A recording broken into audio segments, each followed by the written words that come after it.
guys. So now we're going to be bringing on our incredible speaker, trauma-informed, transformational mentor, keynote speaker, author. Everybody make some noise for Hilary Momberger Powers.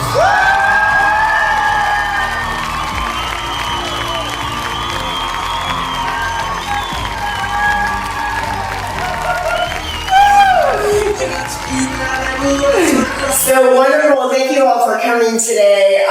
It's a real pleasure and an honor to be able to share my experience, my strength, and all the hope that I've been given through a lot of other people and through a lot of trauma. In trauma, you can start identifying as your friend once you make peace with it. And I'm grateful enough to say that my trauma has become my asset. It has become my purpose. It has become my unbelievable power into finding true joy, not happiness.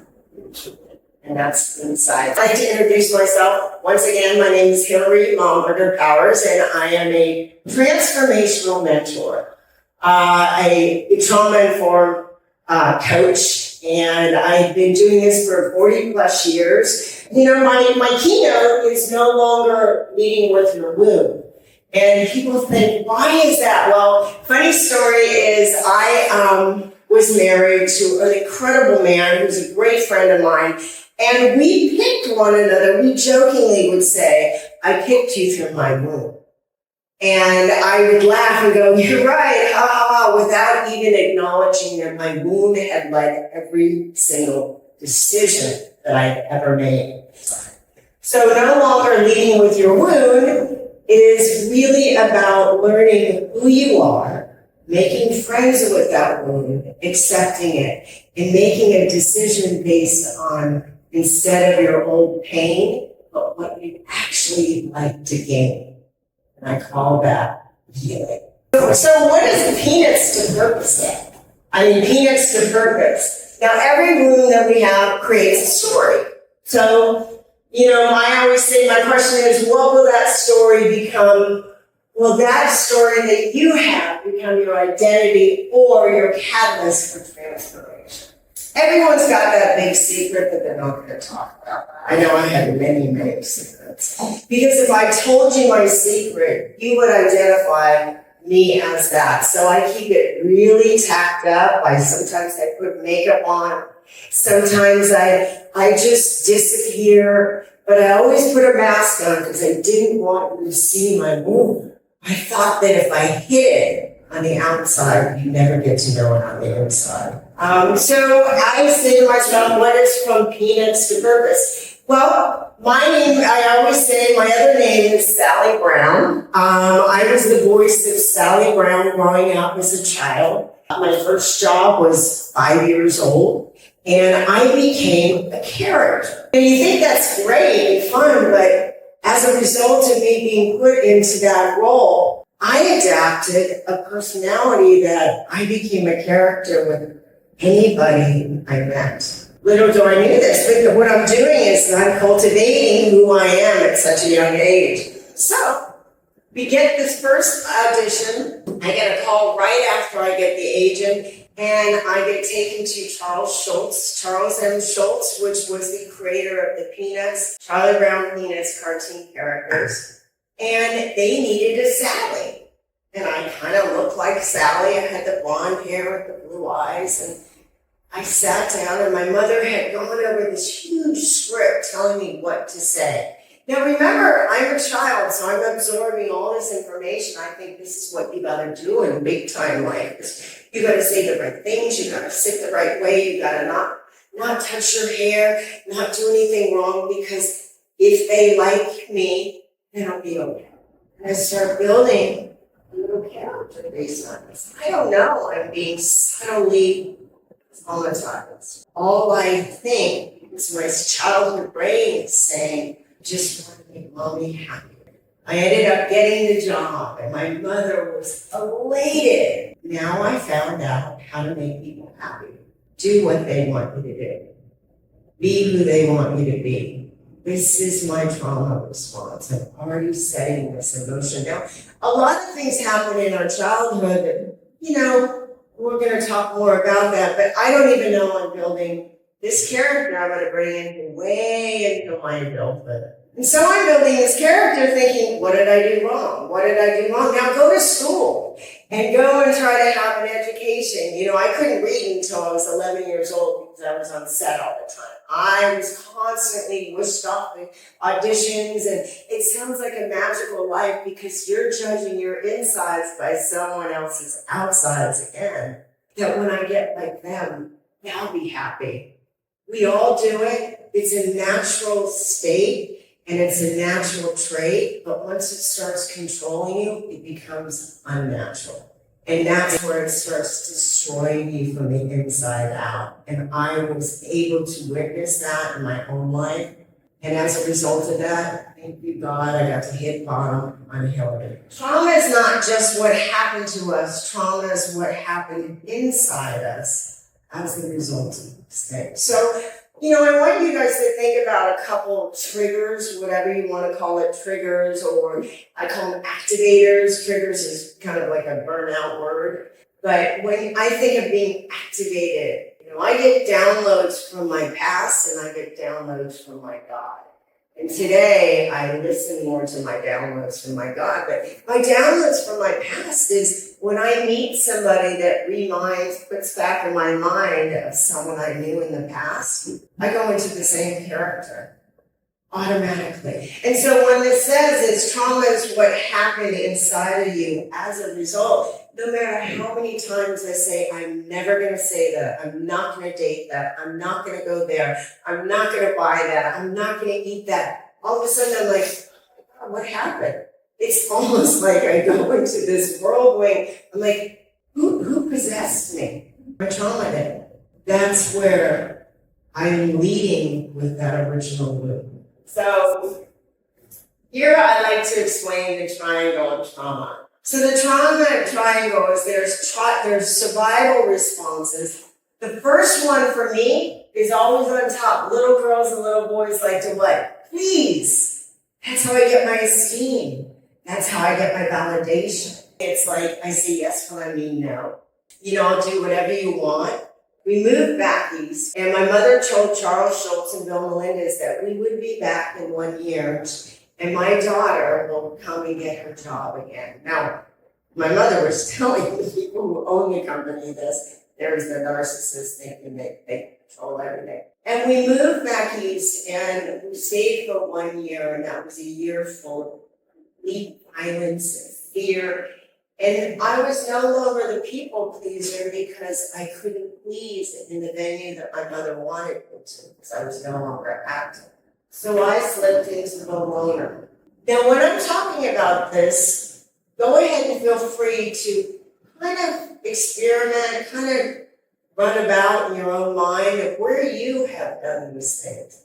Can you pinpoint times in your childhood where you have become overly people-pleasing?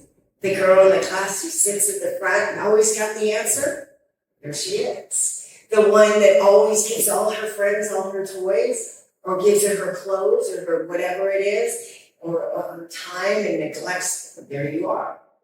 But when that stops working, because everything has, it's okay. Everything has an expiration date, as we say. I vacillated into the loner. So what's a loner? The one that self-isolates. It's also the one that sits on her phone all day. Maybe scrolls for hours and hours when she could be having a great conversation with a friend. Or she goes to dinner and sits down with her friend. She takes her phone out. That's a trauma response. Because it's too scary to be present. Because deep down in your little basement, I call where all my trauma's stashed, I'll deal with later, I'll deal with later. It's okay, it's not that bad. Remember the intention we talked about? It's not that bad. I'm not that bad. You know, I just push it down. I go away. And I used to think I was invisible because I would go away. My spirit was so broken at this point. No matter what I did, I couldn't make mommy happy. I felt like I had failed my mother. I was no longer acting at 12 years old. And so when I found alcohol and drugs, I took on, I call that my new spirit. All of a sudden I drank, flirty, and I'm 12. And I'm, excited, and I feel tall, and I'm not flat-chested anymore. I was once. And then, I'm like, I'm just whatever you want me to be. That's the person I wanted to be. I wanted to be something other than Hilary because I already felt so incredibly flawed at 12 years old. But you guys would know it because they would say, hey, Hilary, how you doing? What do you think I did? I'm great. And I put this mask on, this smile on, because that protected me. It protected me from you, and it protected me from looking at me. Because if your response was, you're a good little girl, I like you, then I thought I was okay. So once I started drinking and using and running away from home, good girl turned bad. Here I am,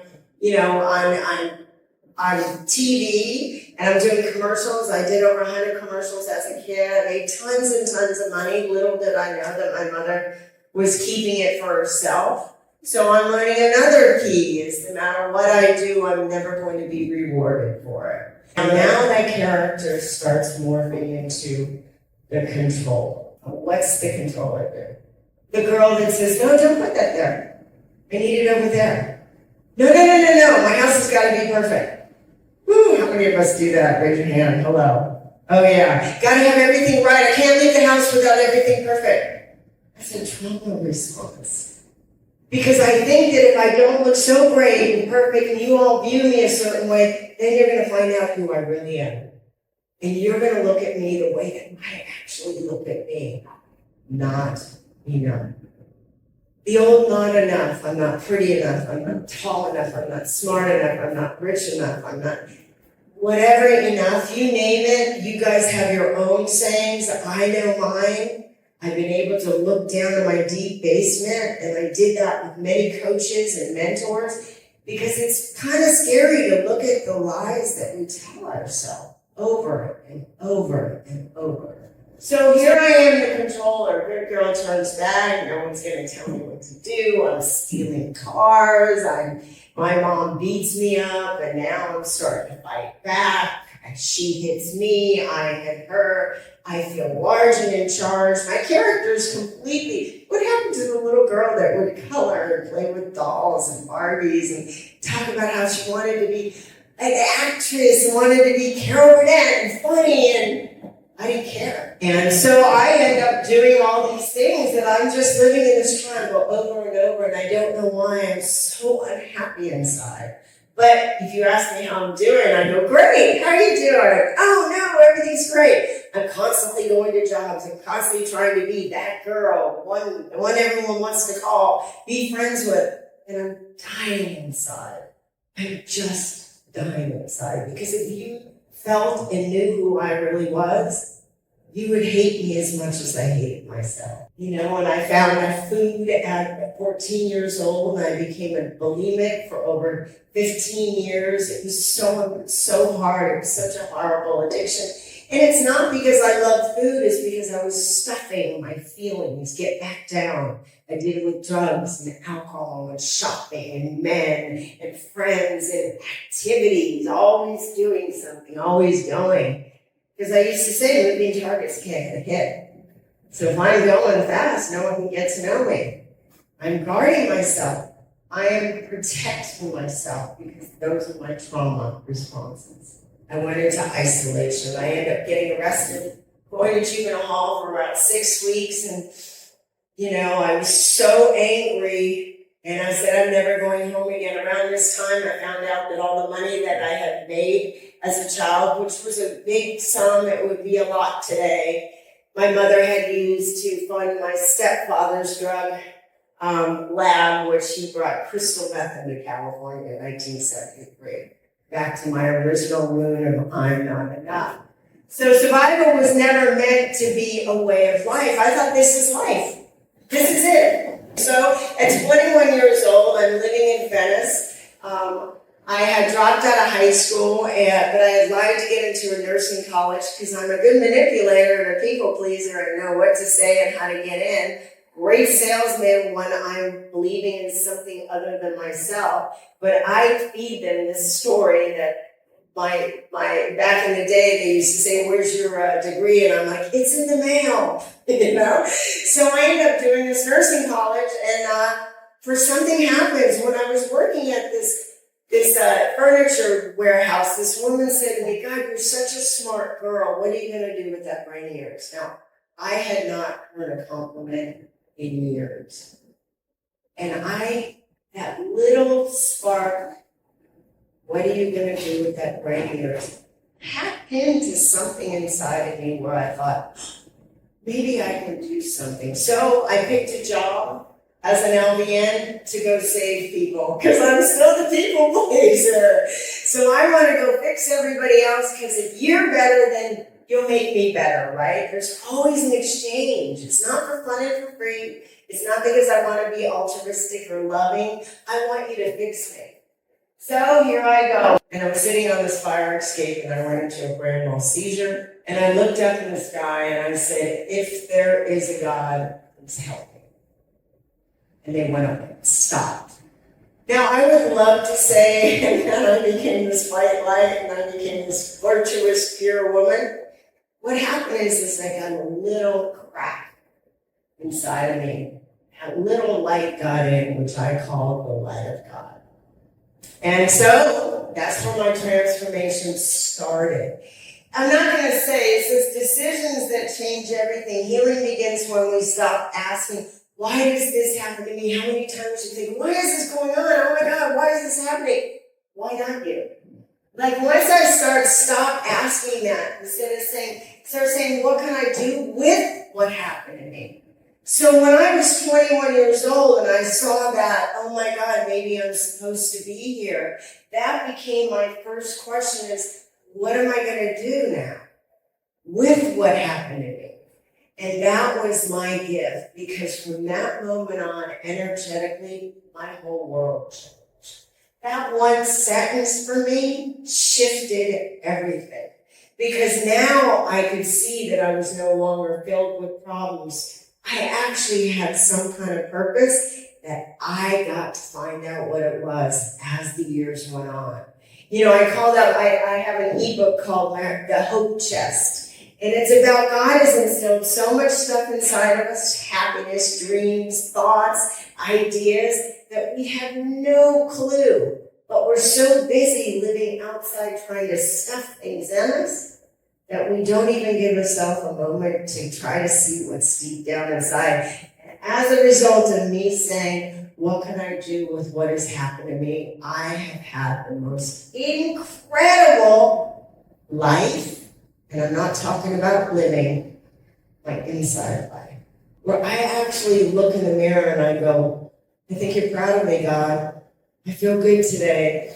And there are days that I don't, because my trauma comes in and somebody doesn't call me, they don't miss an appointment. I had something happen recently. I went straight into loss of purpose. These things come back, but what do you do in the day you're in? You don't have to wait to get to a therapist. You don't have to wait till you get to that vacation. You can actually treat yourself in the moment you're in. And that's what I show women how to do. So here is how the transformation happens. Well, let's look at safety and stabilization. Well, I call it the senses. God gave us senses. Seeing, tasting, touching, hearing, smelling, right? They're gifts. I get to do whatever I want with it. And then the sixth sense, which is the God sense, once I'm stabilized, that's why meditation is so great. All of a sudden I can hear that, feel that, smell that decision that's going to take place. So once I start stabilizing, I stop drinking. I started getting home at a certain hour. I started eating better. I started saying no thank you. That's a complete sentence, ladies. No thank you. Thank you so much. No, thank you. Instead of coming up with some massive lie to protect myself, I just started saying no, thank you. When I was a kid, little did I know I had a pony called chocolate, my favorite food in the world as a child. And he was a brown pony, and whenever there was craziness going on in my house, I would take my horse and I'd go for a ride for hours. This was one way of getting him going away and going to the loner. But I would talk to my pony and I would tell him everything that was going on. And little did I know that I already had that innate way to self-soothe. You know, the times when you were a little girl when you just pet your own hair. Remember that? Or you just played with your clothes and make them nice and sweet. Or you'd lay on the grass and you would pick flowers. Or boys would go ahead and play in sand and go up and down the slide. That's self-soothing. That's you feeling stable. That's you being in the moment and being those things. So once you get stabilized, there's no way that I can join a community like the community we have unless I'm using those senses to stabilize myself. Because what happens is when I take care of my seeing, my tasting, my touching, my hearing, and my smelling, all of a sudden I start getting that intuition where you go, wow, that guy called me. That job called me. Oh, wow, I was just talking about you. That's the God note that I have no idea that I have opened up my channels, my chakras, whatever you want to call it. I love meditation. Meditation calms me. Going to the beach, putting my feet in sand, putting it in grass, touching a dog, playing with a horse, doing something that connects with another energy. Because when I'm in Hilary and in my trauma, I'm vibrating at such a low level, I push everyone away. So once I start stabilizing, then I can get into a community. For me, at 21 years old, once I stopped drinking and using and staying out all night, I was introduced to Alcoholics Anonymous, which was great for me because it was a purpose for me. All of a sudden, I got involved with a family that I didn't know. They were all crazy, but at least they were doing things calmer. You know, I got introduced to Al-Anon, and I got introduced to therapy, which I love therapy, you guys, but I cannot depend on a human being to make me feel safe. My goal is to learn how to depend on me and that spirit of Hilary and the Holy Spirit within deep inside of me to help stabilize me in that moment. So here I can get into a community. What happens when you're in a community? Everybody in here knows that. Say, hey, what's up? I haven't seen you so long. I've missed you. I get validation. God, you look great. I've seen what you're posting or I've seen what you're doing. And man, you're doing good. How are you feeling? And all of a sudden, I'm valid. I'm a part of a community. I start being able to share my fears, my hopes, my dreams. And then I get a supportive energy frequency that happens because of this. And what happens as a result of that? Excuse me. My confidence rises, not myself. I'm not saying my ego, my confidence, which is God gave me in the first place.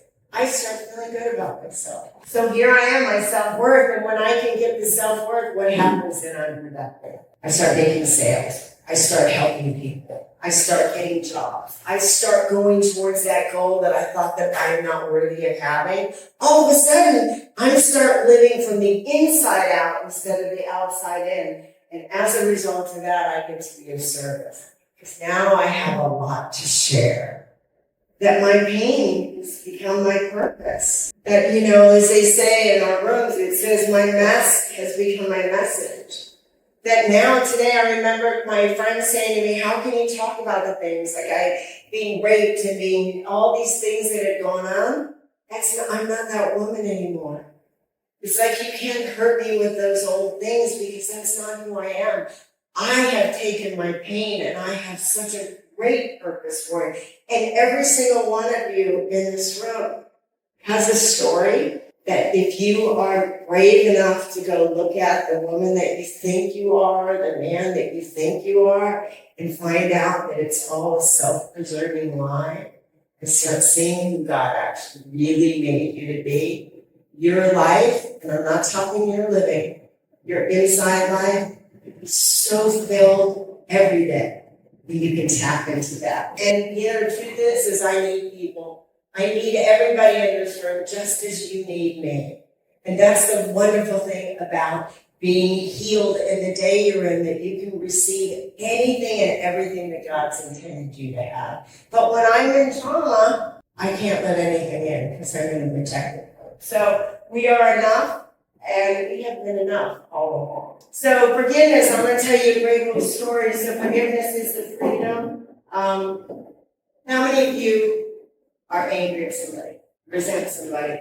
Come on, don't lie. Come on, I know you do. Everybody does. It's natural. We're supposed to, because we're supposed to learn how to work through it. So I was really mad at my mom. I was so angry with her. After I had gotten sober, I put her into 8 rehabs and she got kicked out, and I just hated this woman. Every fiber of my body hated her.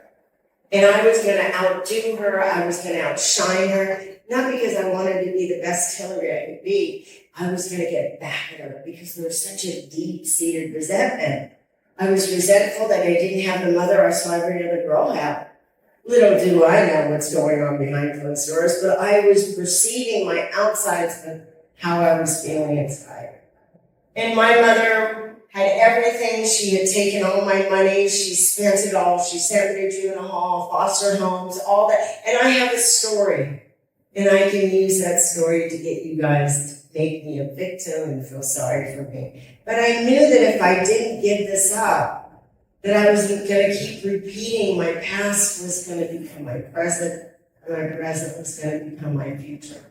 So about 25 years ago, I had been sober a long time, and I couldn't understand. I drank again. And my mentor said to me, you know, Hilary, until you forgive your mother, you're never going to get the desires and the hopes and everything you want in your life. And I thought, no way, man. Anger is an energy. Rage keeps, look at these colonies have been built on anger. You know, Roman time, things built on rage, but it's constantly falling.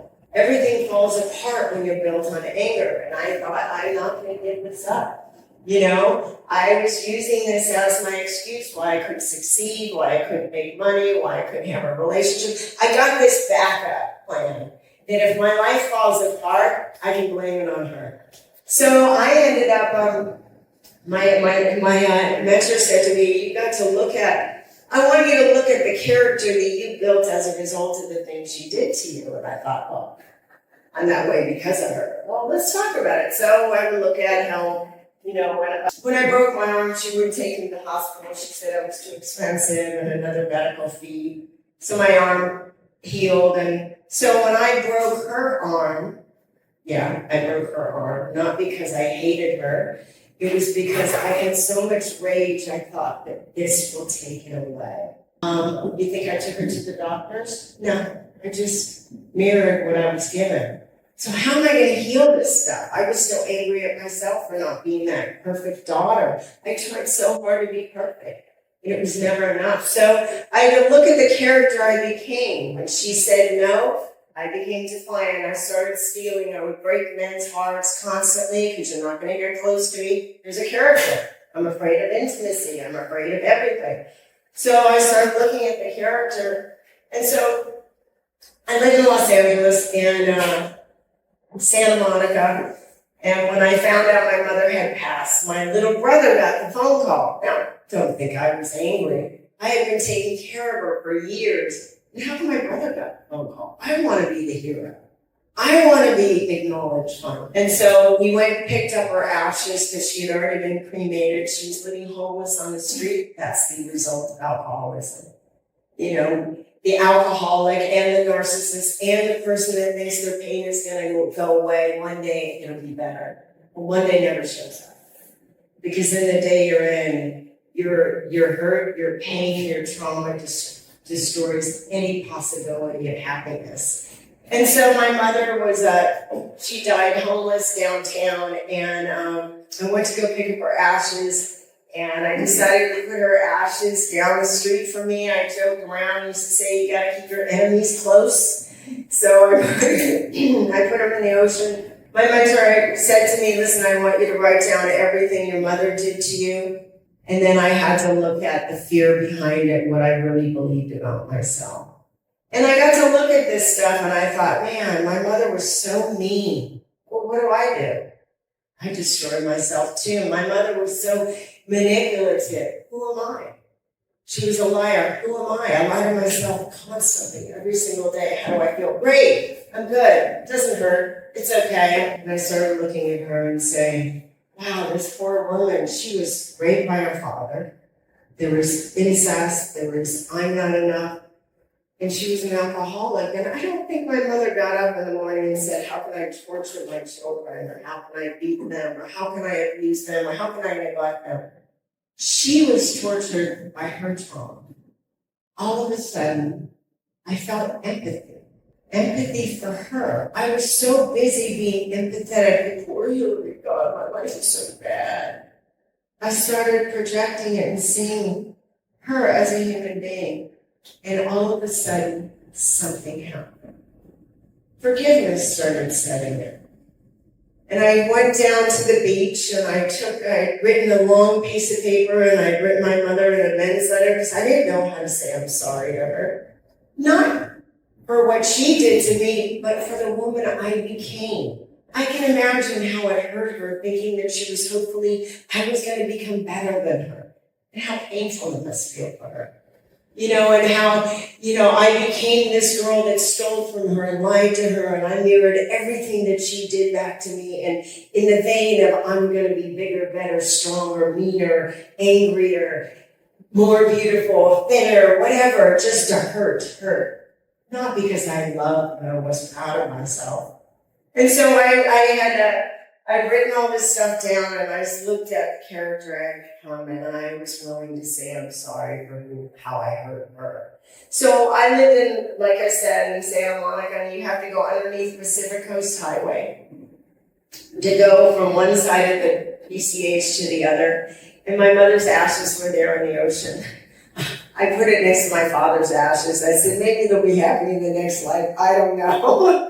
So anyways, I go ahead and I walk down and I sit down and I'm like, Mom, okay, it's me, God, and you. We're going to have a conversation. And I start reading about the character that I built as a result of the pain that she inflicted on me. She didn't make me drink.